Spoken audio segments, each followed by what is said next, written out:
maior mentira do Aranhaverso: Miguel O'Hara não é um herói. A maior mentira já contada nos filmes de heróis modernos não é sobre um vilão querendo dominar o mundo, não é sobre um herói sem poderes, não é sobre uma reviravolta de roteiro que ninguém esperava. A maior mentira está escondida em algo que parece lógico, que parece científico, que parece até nobre, e essa mentira tem um nome: evento canônico. Se você ficar aqui até o final desse vídeo, você vai entender que Miguel O'Hara, o homem que se apresenta como o guardião do multiverso, não é um herói.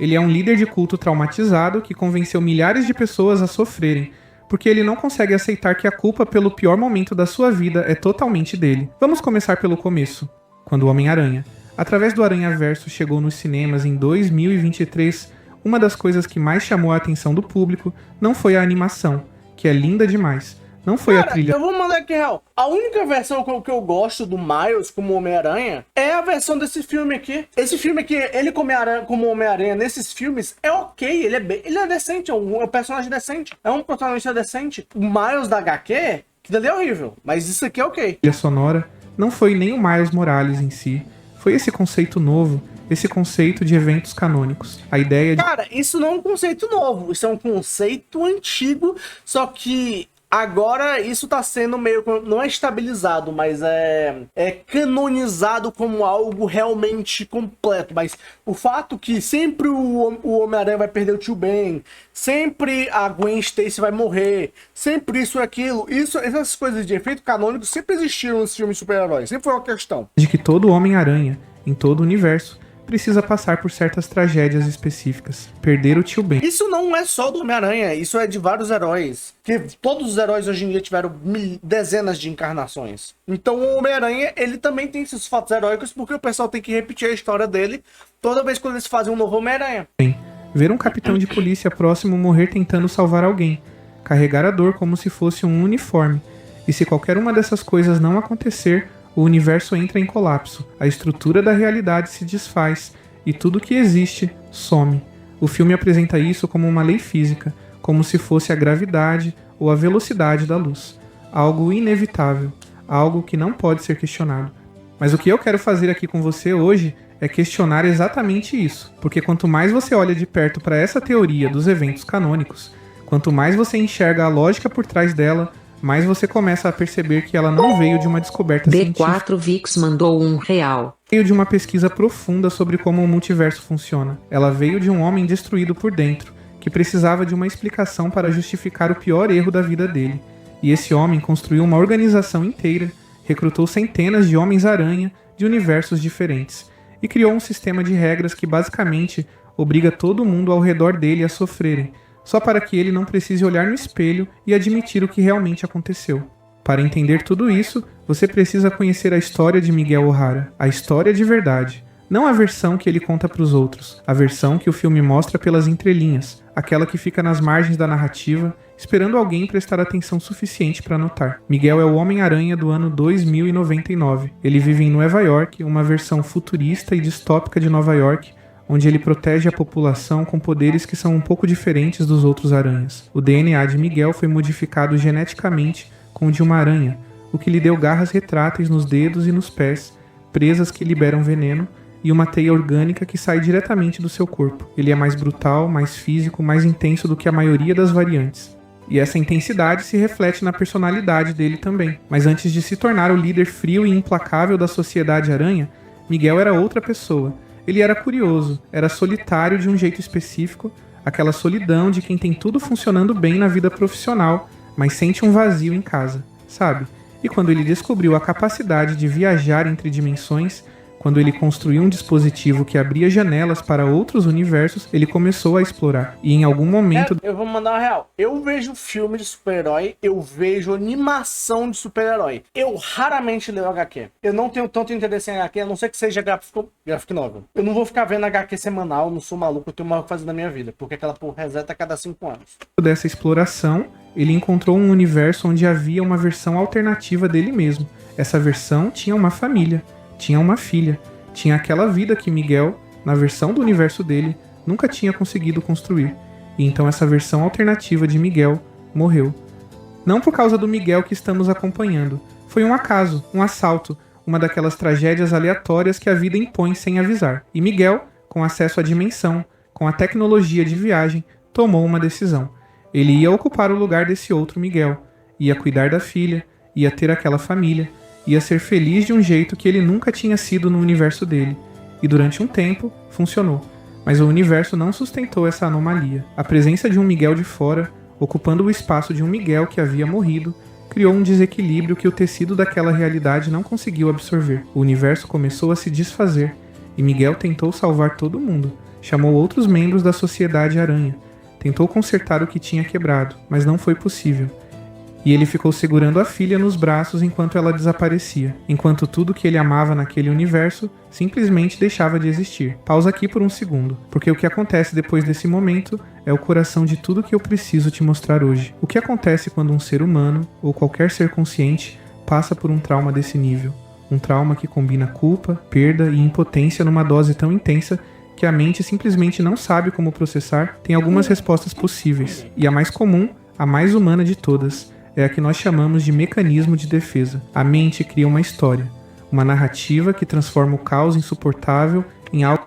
Tá, o cara, ele fala... Eu sei que ele tá falando de um script, mas esse cara lê muito sem vida o vídeo dele. E uma coisa, eu entendo o ponto dele, mas ele tem que entender que isso é um ponto na história. É uma metalinguagem, mas ainda parece ser regras que a história se aplica e a história tá seguindo essas regras que realmente esses eventos canônicos são algo que o pessoal tem que prestar atenção. Algo que faz sentido. Porque a alternativa, aceitar que a coisa mais dolorosa que você viveu na vida foi resultado de uma escolha egoísta que você fez, aceitar que você causou aquilo, que poderia ter sido diferente se você tivesse feito diferente. Essa alternativa é insuportável. O cérebro humano não foi projetado para carregar esse tipo de peso sem criar alguma proteção. E a proteção que Miguel criou foi o determinismo. Ele não destruiu aquele universo por egoísmo. Ele não destruiu aquele universo porque quis ter uma vida que não era dele. Não. O que aconteceu foi uma lei universal sendo aplicada. O que aconteceu foi inevitável. O que aconteceu foi um evento canônico de destruição necessária que garantiu a integridade do multiverso. Porque se o universo colapsou, é porque era para colapsar. E se era para colapsar, então o sofrimento tinha um propósito.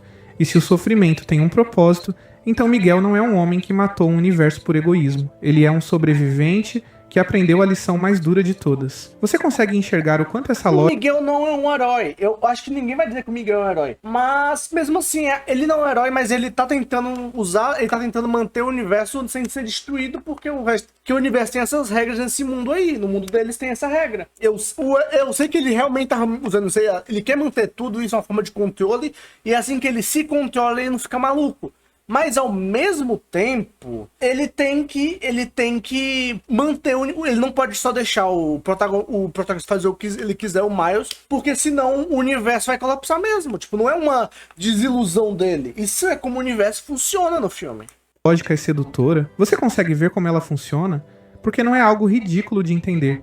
É exatamente o que nós, seres humanos, fazemos o tempo todo com as nossas próprias dores. Quando alguém passa por um término de relacionamento devastador, a primeira coisa que a mente busca é o sentido. Por que aconteceu? E quando não tem uma resposta clara, quando a dor simplesmente aconteceu, porque as coisas às vezes simplesmente acontecem, aí vem a tentação de transformar aquilo em destino.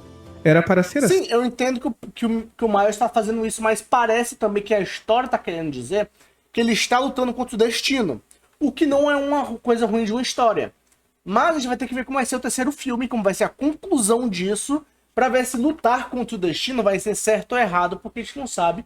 Até agora o que a gente vê é que o Miguel O'Hara, ele já está tentando usar as regras do universo para manter o universo intacto. O Miles, ele tá tentando lutar contra as regras do universo para tentar salvar a família dele e ao mesmo tempo manter o universo dele. Então o terceiro filme vai ser aonde vai ser descrito quem é que estava certo ou se tem um meio termo. Sim, eu precisava passar por isso para aprender. Foi um evento canônico da minha vida, e talvez tenha sido. Talvez parte de você reconheça essa fala. Talvez você mesmo já tenha dito uma coisa assim, sobre um momento de dor... Todo mundo tem aqueles eventos canônicos na sua vida, né? Eventos canônicos são uma coisa, são a vida. Você tem o seu evento canônico, todo mundo já tem um evento canônico na própria vida. Vamos ser honestos aqui. Você precisou transformar em significado para conseguir seguir em frente. Eu entendo, e esse não é o problema. O problema de Miguel não é ter encontrado um sentido para a dor dele. O problema é o que ele fez com esse sentido depois. Porque Miguel não parou em si mesmo. Ele construiu uma instituição. A Sociedade Aranha é apresentada no filme como uma organização heróica. Centenas de variantes do Homem-Aranha de universos diferentes, trabalhando juntas para proteger o multiverso, para garantir que as realidades paralelas se mantenham estáveis, para devolver vilões e anomalias para os seus universos de origem. É uma missão legítima. Tem partes dela que fazem sentido, mas no centro dessa missão, enterrada sob camadas de jargão científico e urgência dramática, existe uma doutrina. E essa doutrina diz o seguinte: todo Homem-Aranha deve sofrer. O sofrimento é necessário. O sofrimento é sagrado. E qualquer um que tente escapar do... Mas isso não tá errado. O sofrimento é necessário. O sofrimento faz parte da nossa vida. Eu não acho que ninguém no chat vai conseguir viver a vida sem sofrer. Não tem esse bagulho de você querer evitar o sofrimento. No final da sua vida, você provavelmente vai perder seus pais. Você vai perder pessoas próximas a você na sua vida. É uma coisa triste? É, mas não é uma coisa que você pode negar que isso está acontecendo, tá ligado? Se ele só negar os eventos canônicos que a sua vida carrega, você vai ficar parado na sua vida para sempre. Você precisa entender que existem eventos canônicos na sua vida mesmo, porque existem regras na vida das pessoas. O sofrimento está colocando todo o multiverso em risco. Isso é a lógica de um culto. Não estou usando a palavra levianamente. Um culto não é necessariamente um grupo de gente com manto e rituais esotéricos. Um culto é qualquer estrutura de poder que usa o sofrimento como ferramenta de controle, que cria uma doutrina imune a questionamentos, que pune os que ousam discordar e que coloca o líder numa posição de autoridade absoluta baseada não em competência, mas em experiência de trauma. Eu passei pelo pior, por isso eu sei o que é certo. Por isso você deve me obedecer. E é exatamente isso que Miguel faz. Pensa comigo. Quando Miles Morales chega à sede da Sociedade Aranha e começa a questionar a teoria dos eventos canônicos, quando ele diz que não quer que o pai dele morra, que não quer aceitar esse destino como inevitável, como Miguel responde, ele não apresenta evidências científicas. Ele não mostra dados, pesquisas, testes. Ele conta da história do universo que colapsou. A história da filha que desapareceu nos braços dele e usa essa dor como argumento final. Eu vi com meus próprios olhos o que... O resumo é isso. Para de copar. Você vai ter que passar por alguns eventos na sua vida que são ruins. Não tem como evitar. Não importa nem se você nasceu em berço de ouro. Sua família vai morrer algum dia. Quem você ama vai morrer. Você vai ter falhas na sua vida. Vão existir problemas. Então, a questão de evento canônico é algo que existe na nossa vida. Todos nós temos eventos canônicos na nossa vida. Todos nós temos eventos na sua vida que nós não vamos deixar de ter e não tem como ele ser evitado. E eu acho que muito da história do filme, que eu não sei se o terceiro filme vai mostrar isso, é que existem eventos que realmente são inevitáveis. E você tentar lutar contra eles, talvez faça eles virem mais rápido. Então, não adianta você tentar fugir de um problema.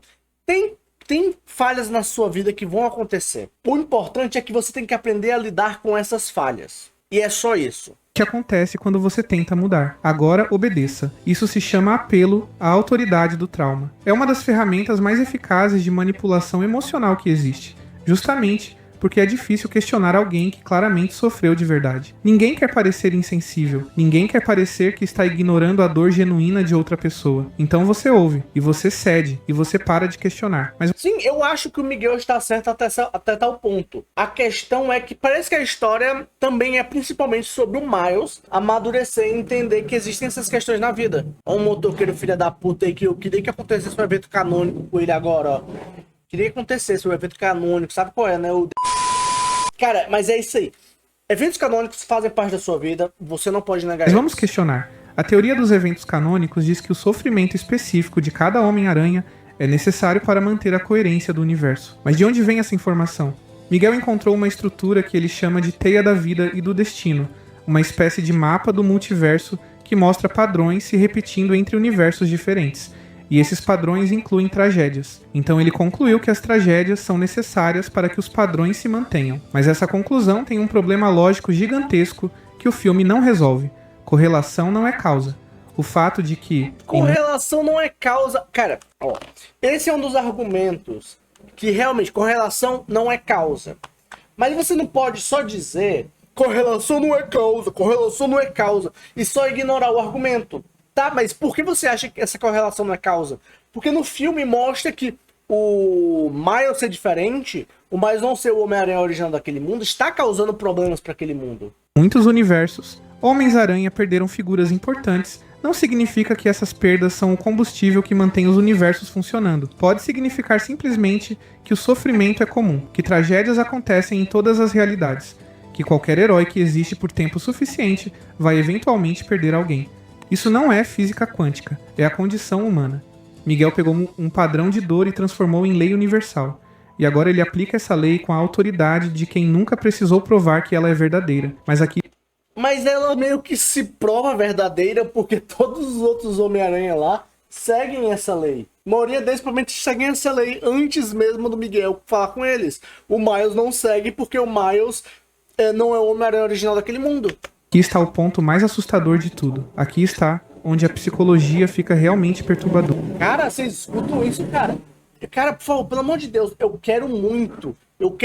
Deus, me abençoa. Faz esse cara aí, pelo amor de Deus, capotar. Miguel não está mentindo conscientemente. Essa é a parte mais difícil de aceitar. Ele acredita. Com cada fibra do ser dele, ele acredita que está certo. E é exatamente isso que o torna tão perigoso. Porque quando alguém mente sabendo que está mentindo, você pode confrontar isso. Você pode apresentar a verdade. Mas quando alguém acredita genuinamente em uma ilusão que criou para sobreviver à própria culpa, confrontar essa ilusão é como tentar desmontar a única parede que está impedindo uma inundação. Tire a parede e a inundação que entra é a culpa total, absoluta, sem filtro, pelo colapso de um universo inteiro. Miguel não consegue aceitar que foi egoísta, porque se aceitar, ele vai ter que viver com o fato de que uma filha morreu por causa da necessidade que ele tinha de ter uma família. Uma filha que nem era biologicamente dele. Uma filha que ele amava de verdade, mas que estava num universo que não era o dele, numa vida que ele roubou de uma versão de si mesmo que havia morrido. Ele entrou naquela realidade como um intruso, como um substituto não solicitado, e a realidade respondeu da única forma que podia. E aí ele viu essa menina sumir. E aí algo dentro de Miguel quebrou de um jeito que não voltou mais. Por isso, ele projeta tudo no Miles Morales. Porque Miles representa a possibilidade mais perigosa de todas para a sanidade de Miguel. Miles representa a ideia de que talvez desse para ser diferente. De que talvez desse para lutar contra o destino e ganhar. De que talvez o sofrimento não seja uma lei, mas uma escolha que alguém pode recusar. Se Miles conseguir salvar o pai, se Miles conseguir quebrar o evento canônico do universo dele sem que tudo desabe, então Miguel terá que enfrentar uma pergunta que vai destruir a narrativa inteira que ele construiu Mas essa é a questão. Vale a pena você arriscar o mundo inteiro, o teu universo inteiro, para salvar um membro da sua família? Vocês fariam essa troca? Porque estamos falando nessa história, também é o fato de você ter que arriscar todo o universo para salvar sua mãe. Vamos dizer, sua mãe é seu pai. Seu pai, no caso do filme. Vamos dizer, vocês arriscariam destruir o universo para salvar a sua mãe que está destinada a morrer? Cara, isso daí tem que ver o quão egoísta você é também. Eu entendo uma pessoa que é egoísta sobre isso, mas se isso for verdade, o que parece ser verdade pelo filme, você só é burro. Sobreviver. E se eu pudesse ter salvo ela? E se existia outra forma? E se o universo não precisava colapsar? E se foi mesmo só minha culpa? Sem propósito nenhum, sem destino nenhum? Apenas eu sendo egoísta e destruindo um mundo inocente por isso? É por isso que Miguel não pode deixar Miles tentar. Não é pelo multiverso, é pela saúde mental dele. E aqui, antes de continuar, eu preciso pausar um momento, porque esse tipo de conteúdo que a gente faz aqui exige muito tempo, muito estudo, muita pesquisa, e eu sei que vocês valorizam isso. Então se você chegou até aqui, já faz a sua parte. Hype esse vídeo agora. Deixa o like, comenta o que você acha da psicologia do Miguel, se inscreve no canal e entra na Membros, porque os membros têm acesso a conteúdo exclusivo, conversas de no ar. Não quero saber, não quero saber. Que ele mesmo passou por isso, que foi o sacrifício que o moldou. Pensa no parente mais velho que diz que você é fraco porque não aguenta pressão, que a vida é difícil mesmo, que sofrimento faz parte do crescimento. Pensa no sistema inteiro da cultura de produtividade tóxica, do hustle culture, que romantizou a exaustão como virtude e transformou o descanso em preguiça, transformou o equilíbrio em mediocridade, transformou o pedido de ajuda em fraqueza. Você precisa sofrer para crescer. O trauma te faz mais forte. O que não te mata te fortalece. Cara, não tô falando de trauma. Esse é o problema. Todo mundo vai sofrer trauma. A questão é, você precisa ter um certo nível de sofrimento para amadurecer. Isso é verdade. Isso é natural de todo ser humano. Você não faz um pão sem botar ele no forno. A questão é, qual vai ser a temperatura que você vai colocar esse forno.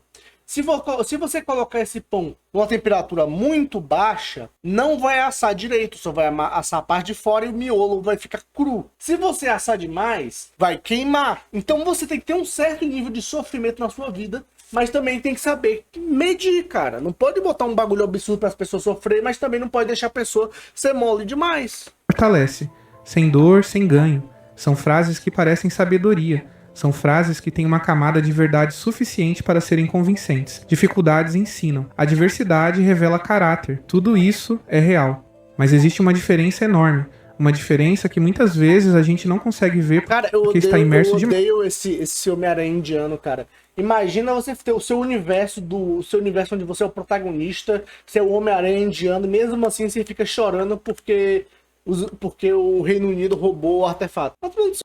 Essa é a pior parte do filme. Mais dentro do sistema, entre a dificuldade que surge da vida e que você atravessa, e a dificuldade que é imposta artificialmente por alguém com poder sobre você, e que é chamada de necessária para o seu desenvolvimento. Miguel não está deixando os Homens-Aranha passarem por dificuldades naturais da vida. Ele está ativamente impedindo que eles evitem o sofrimento.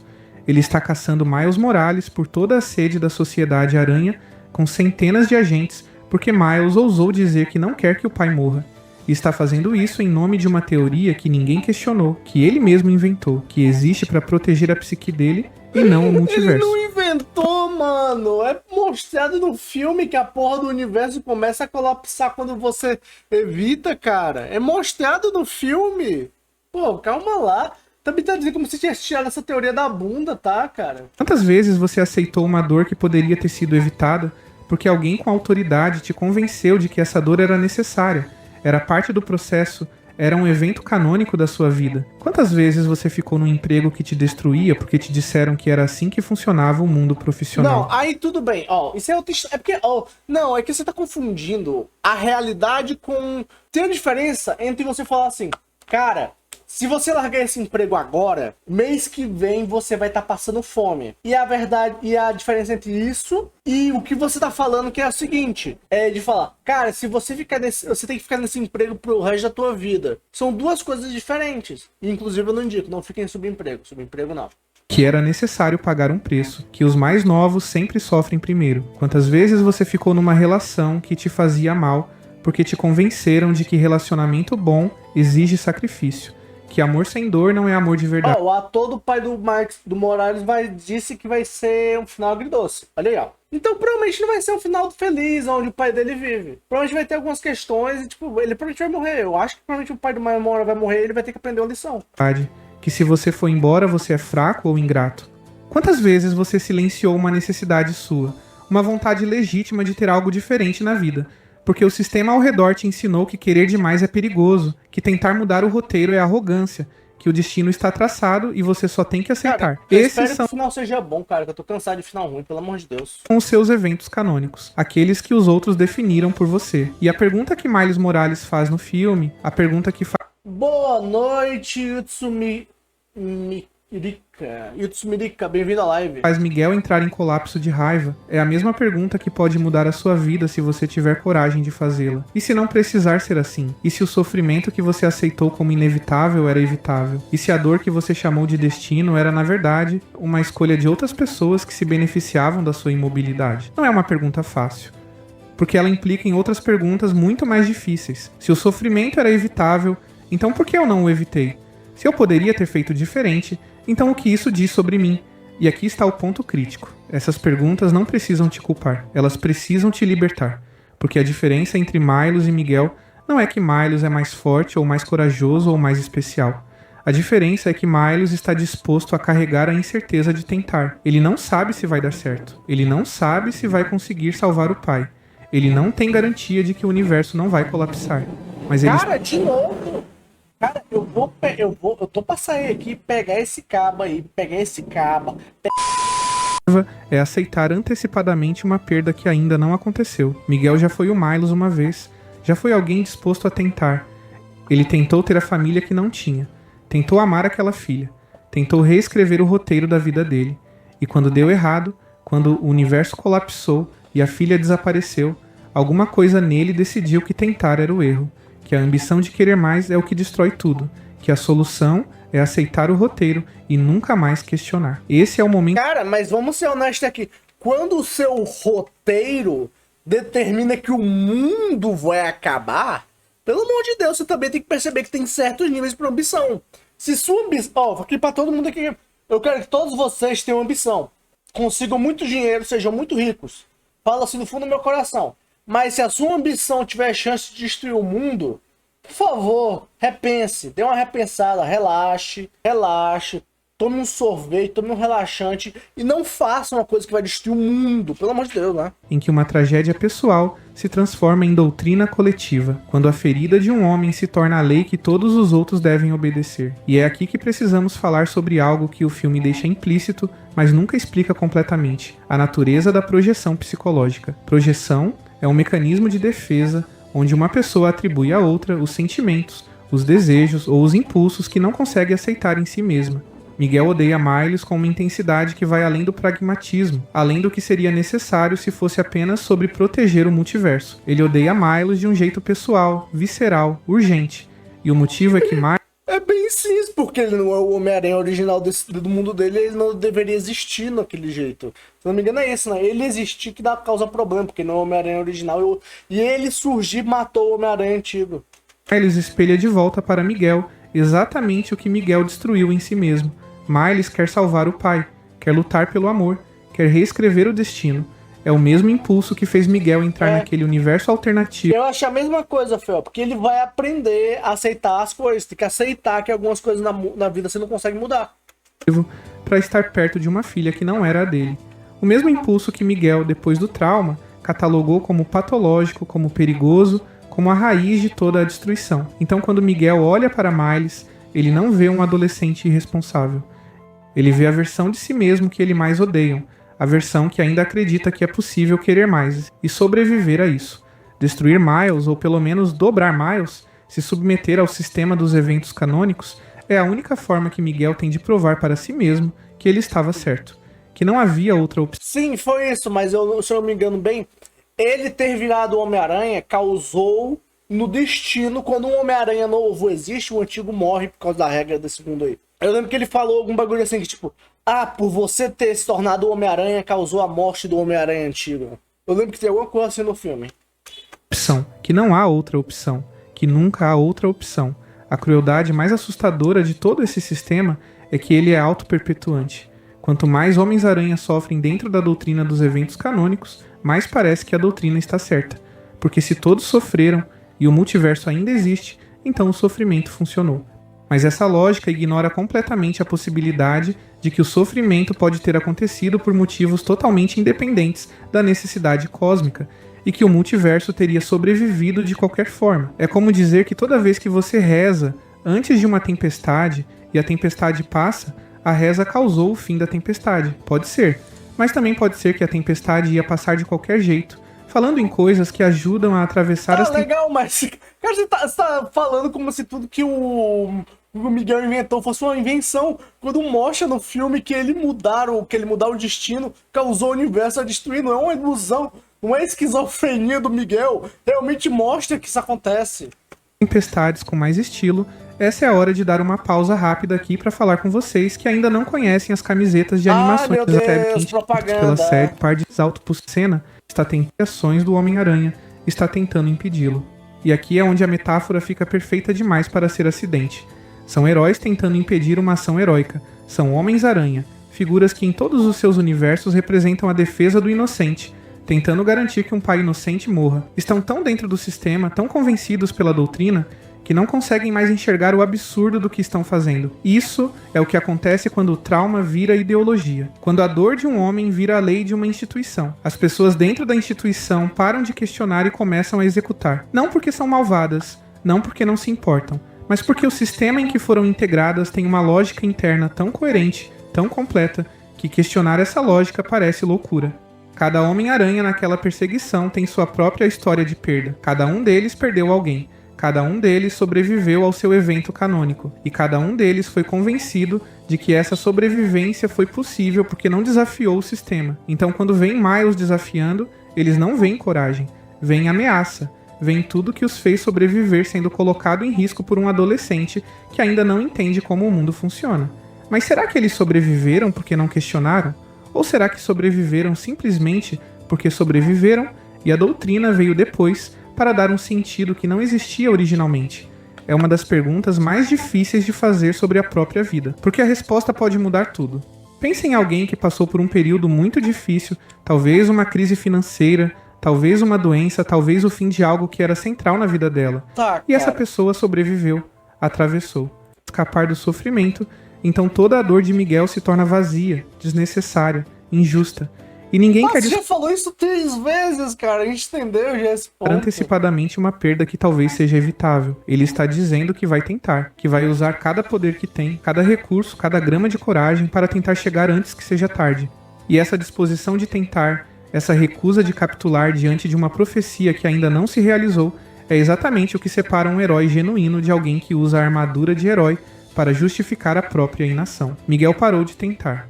Tentou uma vez, deu errado de um jeito catastrófico e transformou isso em crença universal. Tentar é perigoso, aceitar é sabedoria, sofrer é inevitável. E construiu uma instituição inteira para aplicar essa crença sobre outros. Não por maldade, por dor, por um luto que nunca foi processado de verdade, apenas encapsulado dentro de uma missão que soa nobre o suficiente para não precisar ser questionada. Agora pensa na sua vida mais uma vez. Você tem eventos... É um bom vídeo, mas o cara arrastou demais, tá?